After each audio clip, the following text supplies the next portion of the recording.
find, search, and substitute. Okay, so let's see these three very important functions that we have in Excel.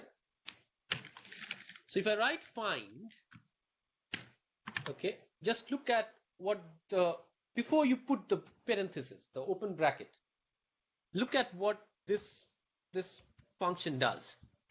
Returns the starting position of one text string within another text string. Find, it's important, is case sensitive. That's pretty important, very important here. Find is case sensitive. Okay, so let's try this out. So what I'm going to say is find text. So I'm going to say find XLRI, okay, within A8 and start. Where do you want me to start? That's what Excel is asking me. I say start from 1, the first position. Right? So what I'm saying is look at A8, what you have in A8, and search for the string XLRI and start searching from the first character itself. Okay? And it is case sensitive, as I said. So what happens if I press enter? It says 12. So it goes to A8, gets XLRI. The XLRI phrase starts, or the word starts at position 12. And you can count and figure, see, it starts at 12. Okay. Now let me change XLRI to X small RI. And what happens now? It says an error. It gives you an error. We'll learn about this error and what does it mean and so on and so forth. But it means something is wrong. Because I asked find to look for X small LRI. There is no such thing in A8. And therefore there is an error. Okay. Now I can simply ask Excel or find to search for small l in A8, and in what you get 3, which is welcome, the L of welcome, which is position. Okay, so that's how the thing works. XLRI is an error. Now let's do the same thing with search. Sir, I have a doubt. So one question here. Let me finish this and I'll come back to your questions. Let me complete. Okay, so search, find text. This time I give X small LRI, right, within text A8 and 1, and this time I get a result which is 12. So search is not case sensitive. Find is. So remember that. Everything else is the same. Search is not case sensitive. Find is case sensitive. So depending on what you're looking for, use the correct or appropriate function. Now let's look at substitute. What is substitute? What does it do? Okay, let's first read it. Replaces existing text with new text in a text string. Okay, cool. Now what does it do? Text. Okay, which text are you looking at? I'm looking at A8. Okay, what is the old text?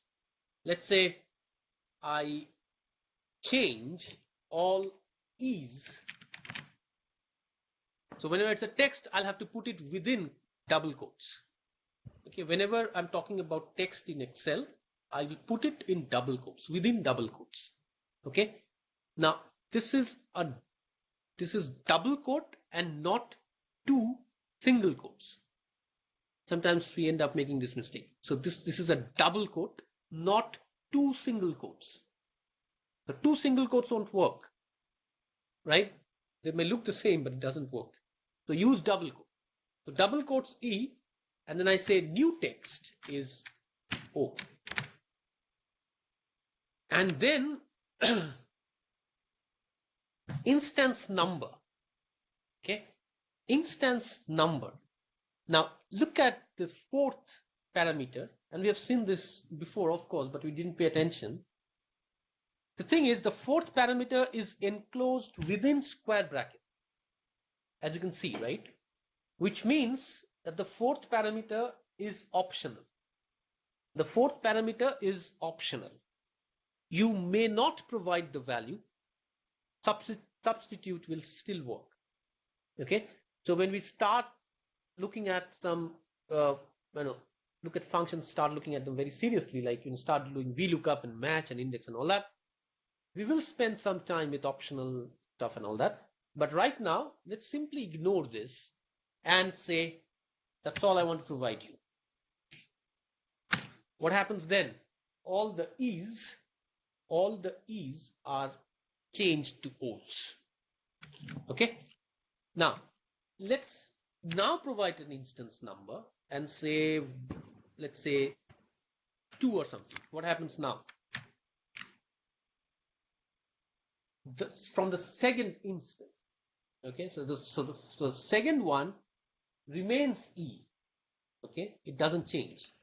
The rest changes. Okay, so if you go to substitute function, read that and see what is the exact use of the fourth parameter. But it's very simple anyway. But the important thing is that substitute helps you take care of certain characters in your text which you do not want. That's the main usefulness or the utility of substitute. So particularly useful when you're talking about twits. In twits, you have plenty of characters which you are not interested in. For example, let's say a question mark or a slash or lots of stuff. So let's say I want to remove all that. So you can simply say substitute. Let's say I say substitute. Okay. Let's do this here. Let's write A2 here, and yeah, that's correct. And let's say the colon. Okay.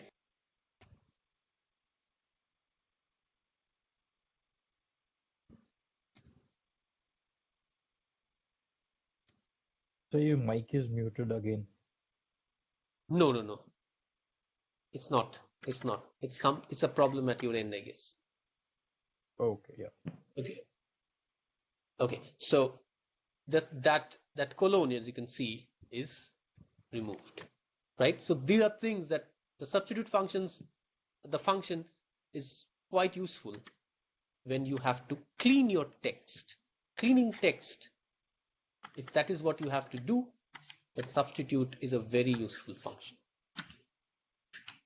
Okay.